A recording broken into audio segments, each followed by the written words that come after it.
Vamos ao TRE, ao Tribunal Regional Eleitoral, com Cíntia Lages. Cíntia. Maia, estou aqui ao lado do Procurador Regional Eleitoral, Alexandre Assunção. Nós conversamos com ele a partir de agora sobre duas situações específicas que aconteceram no Piauí. Em um dos casos, uma prefeita praticamente eleita pode ter problemas já com a Justiça Eleitoral, que é Terezinha Lages. Ela substituiu o marido dela, Antônio Lages, que desistiu da candidatura, isso em Batalha. Ela está com 58,97% dos votos, praticamente eleita. Em Esperantina, aconteceu uma situação semelhante. Vilma Amorim, com 34,81% dos votos, assumiu o lugar do prefeito Chico Antônio, que teve a candidatura impugnada. Procurador, não são apenas dois casos, talvez existam outros no Piauí. Qual é a orientação para os promotores eleitorais em relação a esses casos? Isso pode ser registrado uma ocorrência de fraude?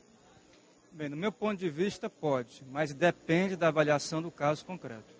Há cerca de 3 meses, eu expedi uma recomendação a todos os membros do Ministério Eleitoral no Estado do Piauí, inclusive a partidos políticos também, dizendo o seguinte: a substituição de candidato a menos de 10 dias antes do pleito pode caracterizar fraude se aquele candidato substituído já sabia que não teria condições algumas de ser eleito, ou porque estava inelegível, ou por outro motivo.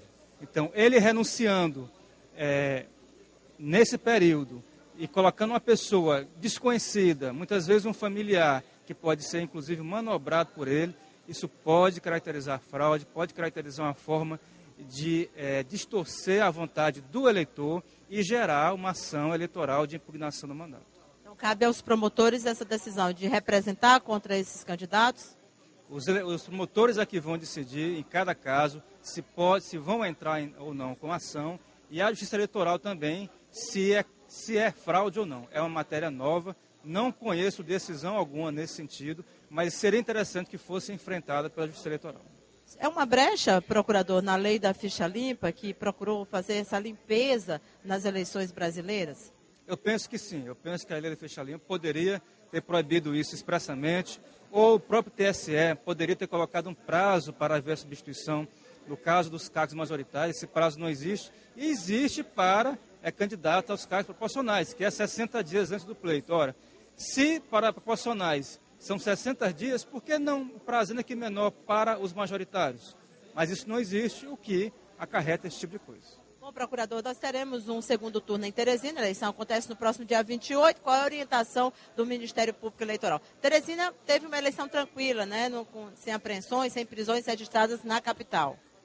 Eu tive conhecimento de algumas prisões, parece, pela Polícia Federal, mas, do modo geral, a eleição foi tranquila, ocorreu normalmente. Inclusive, eu assisti a declaração da promotora Clotilde, dizendo também que existiram algumas substituições de urna, mas tudo também ocorreu normalmente.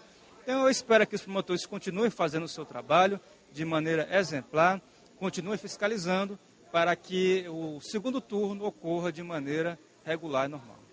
Muito obrigada, então. Nós conversamos com o Procurador Regional Eleitoral, Alexandre Assunção. Daqui a pouco voltamos ao vivo com mais informações aqui do Tribunal Regional Eleitoral. E essa informação é importante, pelo menos para a candidata Terezinha Lages, a praticamente prefeita eleita em Batalha, que vai enfrentar problemas com a Justiça Eleitoral.